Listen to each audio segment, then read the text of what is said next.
ನಾನು ಎಲ್ಲಿ ಹಾದಿ ತಪ್ಪಿದೆ ಎಂದು ಯೋಚಿಸಿದ. 30 ದಿನದ ಹಿಂದೆ ಹೊಸದಾಗಿ ಕೆಲಸಕ್ಕೆ ಬಂದಿರೋ ನಿಶಾ ಬಗ್ಗೆ ಯೋಚಿಸಿದ.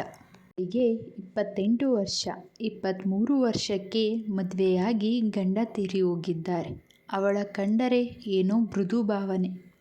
ಯಾಕೋ ಅವಳ ಜೊತೆ ಇರಬೇಕು ಅನಿಸೋದು. ನನ್ನ ಪ್ರೀತಿಯ ವಿಷಯ ಅವಳಿಗೆ ತಿಳಿಸಿದೆ. ಮೊದಲು ಶಾಕ್ ಆದರೂ, ಸರ್, ನಿಮ್ಮದು ಪ್ರೀತಿಯಲ್ಲ, ಆಕರ್ಷಣೆ. ಜೊತೆಯೇ ಕೆಲಸ ಮಾಡೋದರಿಂದ ನಿಮಗೆ ಪ್ರೀತಿ ಆಗಿದೆ ಅನಿಸಿದೆ ಅಷ್ಟೆ. ನಾನು ನನ್ನ ಗಂಡನ್ನ ತುಂಬ ಪ್ರೀತಿ ಮಾಡಿದ್ದೆ. ಅವರೂ ಕೂಡ ಅಷ್ಟೆ. ಅವರು ಸತ್ತ ನಂತರ ಅವರನ್ನು ಮರೆಯೋಕ್ಕೆ ಆಗದೆ ಕೆಲಸಕ್ಕೆ ಸೇರಿದ್ದು. ನನ್ನ ತಂದೆ ತಾಯಿ ಇನ್ನೂ ಚಿಕ್ಕ ವಯಸ್ಸು, ಇನ್ನೊಂದು ಮದುವೆ ಆಗು, ಗಂಡ ಮಕ್ಕಳು ಅಂತ ಜೊತೆ ಇರೋದು ನೋಡಿ ನೆಮ್ಮದಿಯಾಗಿ ಕಣ್ಣು ಮುಚ್ಚುತ್ತೀವಿ ಅಂತ ಪ್ರತಿದಿನ ಕೊರಗೋರು. ಅದು ನೋಡೋಕ್ಕೆ ಆಗಲ್ಲ ಅಂತ ನಾನು ಕೆಲಸಕ್ಕೆ ಸೇರಿದ್ದು ಎನ್ನುತ್ತಾಳೆ. ಅದಕ್ಕೆ ಕುಮಾರ್, ನೀವು ಮದುವೆನೇ ಆಗಲ್ವಾ ಎಂದು ಕೇಳುತ್ತಾನೆ. ಆಗ್ತೀನಿ. ಆಗಲ್ಲ ಅಂತ ಎಲ್ಲಿ ಹೇಳಿದೆ? ಸ್ವಲ್ಪ ದಿನ ಕೆಲಸ ಮಾಡಿ ಮದುವೆ ಬಗ್ಗೆ ನಂತರ ಯೋಚಿಸೋಣ ಅಂದುಕೊಂಡೆ. ನಾನು ಕೂಡ ಮದುವೆ ಆಗಬೇಕು. ಆದರೆ ಡಿವೋರ್ಸ್ ಅಥವಾ ವಿದುರನ ಮದುವೆ ಆಗಬೇಕು ಎಂದುಕೊಂಡಿದ್ದೇನೆ. ನನ್ನಿಂದ ಒಂದು ಸಂಸಾರ ಹಾಳಾಗೋದು ನೋಡೋಕ್ಕೆ ಇಷ್ಟ ಇಲ್ಲ ಸರ್. ನಿಮಗೆ ಹೆಂಡತಿ ಮತ್ತು ಮಗ ಇದ್ದಾರೆ ಅಂತ ಗೊತ್ತಾಯಿತು. ನಿಮ್ಮ ಹೆಂಡತಿ ಮತ್ತು ಮಗನ ಬಗ್ಗೆನೂ ಯೋಚನೆ ಮಾಡಿ. ಅವರ ಬಿಟ್ಟು ನಿಮಗೆ ಇರೋಕ್ಕೆ ಆಗುತ್ತಾ ಅಂತ ಕೇಳಿದಳು. ಆದರೆ ನಂದು ಆಕರ್ಷಣೆ ಅಲ್ಲ. ನಾನೇನು ಚಿಕ್ಕ ಹುಡುಗ ಅಲ್ಲ. ಪ್ರೀತಿ ಯಾವುದು, ಆಕರ್ಷಣೆ ಯಾವುದು ಗೊತ್ತಾಗ್ದಲೇ ಇರೋಷ್ಟು ದಡ್ಡ ಅಲ್ಲ ಅಂತ ಅವಳ ಜೊತೆನೇ ವಾದ ಮಾಡಿದೆ. ಅವಳ ಮೇಲೆ ನನಗೆ ಪ್ರೀತಿಯಾಗಿದೆ. ಡಿವೋರ್ಸ್ ಆದರೆ ಅವಳು ಒಪ್ಪುತ್ತಾಳೆ ಅಂತ ತಿಳಿದೆ. ಹಾಗಾದರೆ ನನಗೆ ಅವಳ ಮೇಲೆ ಇರೋದು ಆಕರ್ಷಣೆ ಅಷ್ಟೇನಾ? ಇವಾಗ ನೋಡಿದರೆ ತಲೆ ಕೆಟ್ಟು ಹೋಗುತ್ತಿದೆ. ಏನು ಮಾಡಲಿ? ಡಿವೋರ್ಸ್ ಏನೋ ಕೇಳಿದೆ. ಅವಳು ಒಪ್ಪಿದ್ದಾಳೆ. ಅವಳು ಬಿಟ್ಟು ನಾನು ಇರುತ್ತೇನಾ? ಈ 10 ವರ್ಷ ಸಂಸಾರದಲ್ಲಿ 1 ದಿನ ಇಲ್ಲ 2 ದಿನ, ಅದೇ ಹೆಚ್ಚು ಅವಳ ಬಿಟ್ಟು ಇರೋದು. ಚಿಂಟು ಹುಟ್ಟಿದಾಗಲೂ ಇಲ್ಲೇ ಉಳಿಸಿಕೊಂಡೆ. ಇದರ ಬಗ್ಗೆ ಯೋಚನೆ ಮಾಡದೆ ಹೇಗೆ ಈ ದೊಡ್ಡ ನಿರ್ಧಾರ ಮಾಡಿದೆ? ಮೊದಲೇ ಯಾಕೆ ಯೋಚನೆ ಮಾಡಲಿಲ್ಲ? ಅವಳ ಜೀವನದ 15 ವರ್ಷ ಜೊತೆಯೇ ಇದ್ದಾಳೆ.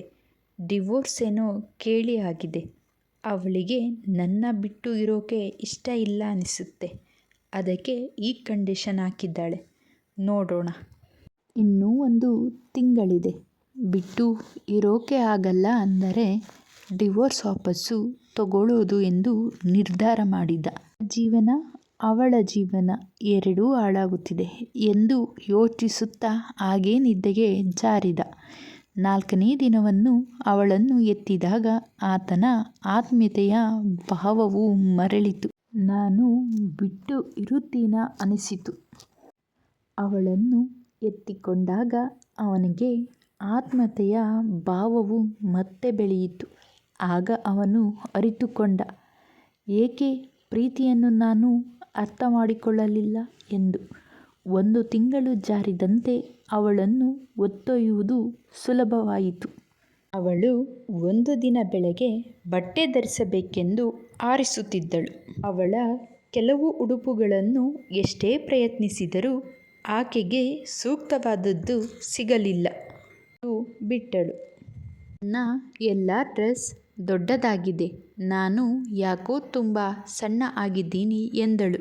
ಆಗ ಅವನು ತುಂಬ ದುಃಖದಿಂದ ಮನಸ್ಸಿನಲ್ಲಿ ಯೋಚಿಸಿದ, ಇವಳ ಈ ಪರಿಸ್ಥಿತಿಗೆ ನಾನೇ ಕಾರಣ ಎಂದು. ಅದಕ್ಕಾಗಿಯೇ ನಾನು ಅವಳನ್ನು ಹೆಚ್ಚು ಸುಲಭವಾಗಿ ಹೊತ್ತು ಸಾಗಿಸಲು ಸಾಧ್ಯವಾಯಿತು. ಅವಳು ನನ್ನಿಂದಾಗಿ ತುಂಬ ನೋವು ಮತ್ತು ಕಹಿಯನ್ನು ಹೃದಯದಲ್ಲಿ ಹೂತು ಹಾಕಿದ್ದಾಳೆ ಎಂದುಕೊಂಡ. ಎಷ್ಟು ನೋವು ಅನುಭವಿಸುತ್ತಿದ್ದಾಳೆ ಎಂದು ಮರುಗಿದ. ಅವಳ ತಲೆಯನ್ನು ಪ್ರೀತಿಯಿಂದ ಮುಟ್ಟಿದ. ಈ ಸಮಯದಲ್ಲಿ ಮಗ ಬಂದು ಹೇಳಿದನು, ಅಪ್ಪ, ಇಂದು ಅಮ್ಮನನ್ನು ಹೊರುವ ಸಮಯ. ಅವನಿಗೆ ಅವನ ತಂದೆ ತನ್ನ ತಾಯಿಯನ್ನು ಹೊರಕ್ಕೆ ಸಾಗಿಸುವುದನ್ನು ನೋಡುವುದು ಅವನ ಜೀವನದ ಅವಿಭಾಜ್ಯ ಅಂಗವಾಯಿತು. ಆತನ ಹೆಂಡತಿ ಮಗನಿಗೆ ಹತ್ತಿರ ಬರುವಂತೆ ಸನ್ನೆ ಮಾಡಿ ಅವನನ್ನು ಗಟ್ಟಿಯಾಗಿ ತಬ್ಬಿಕೊಂಡಳು. ಈ ಕ್ಷಣದಲ್ಲಿ ತನ್ನ ಮನಸ್ಸನ್ನು ಬದಲಾಯಿಸಬಹುದು ಎಂಬ ಭಯದಿಂದ ಅವನು ಮುಖವನ್ನು ಬೇರೆ ಕಡೆ ತಿರುಗಿಸಿದ. ನಂತರ ಅವಳನ್ನು ತನ್ನ ತೋಳುಗಳಲ್ಲಿ ಹಿಡಿದುಕೊಂಡೇ ಮಲಗುವ ಕೋಣೆಯಿಂದ ಕುಳಿತುಕೊಳ್ಳುವ ಕೋಣೆಯ ಮೂಲಕ ಹಜಾರದವರೆಗೆ ನಡೆದ. ಕೈ ಅವನ ಕುತ್ತಿಗೆಯನ್ನು ಮೃದುವಾಗಿ ಮತ್ತು ಸ್ವಾಭಾವಿಕವಾಗಿ ಸುತ್ತುವರೆದಿದೆ.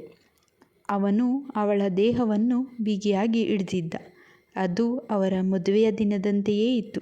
ಆದರೆ ಅವಳ ಹಗುರವಾದ ತೂಕ ಅವನಿಗೆ ದುಃಖ ತಂದಿತು.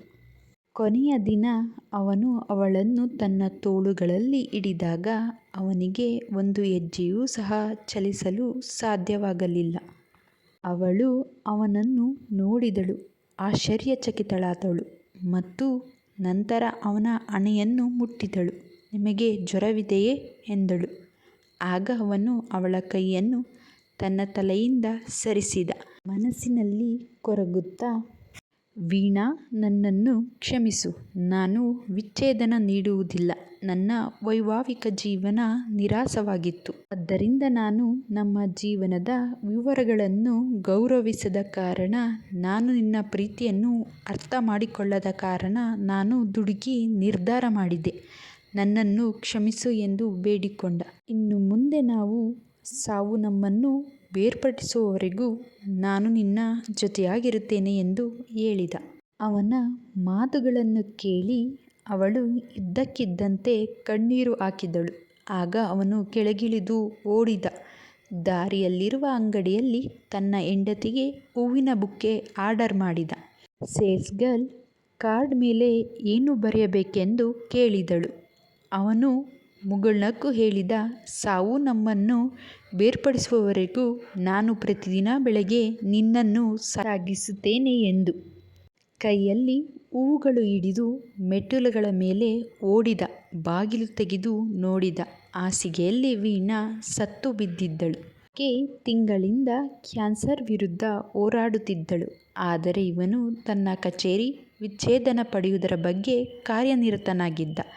ಆದರೆ ಅವಳಿಗೆ ನಾನು ಶೀಘ್ರದಲ್ಲೇ ಸಾಯುವೆ ಎಂದು ತಿಳಿದಿದ್ದಳು ಮತ್ತು ಸಾವು ವಿಚ್ಛೇದನದ ಮೂಲಕ ಬೇರೆ ಆದರೆ ನನ್ನ ಮಗನಿಂದ ಯಾವುದೇ ನಕಾರಾತ್ಮಕ ಪ್ರತಿಕ್ರಿಯೆ ನನ್ನ ಗಂಡನ ಮೇಲೆ ಬರಬಾರದೆಂದು ಅವಳು ಬಯಸಿದಳು. ಕನಿಷ್ಠ ನಮ್ಮ ಮಗನ ದೃಷ್ಟಿಯಲ್ಲಿ ನನ್ನ ಗಂಡ ಪ್ರೀತಿಯ ಭಾವನೆ ಕೊನೆವರೆಗೂ ಇರಬೇಕೆಂದು ಆಕೆ ಆಸೆಪಟ್ಟಿದ್ದಳು. ನಿಮ್ಮ ಜೀವನದ ಸಣ್ಣ ವಿವರಗಳು ಸಂಬಂಧದಲ್ಲಿ ನಿಜವಾಗಿಯೂ ಮುಖ್ಯವಾಗಿರುತ್ತದೆ.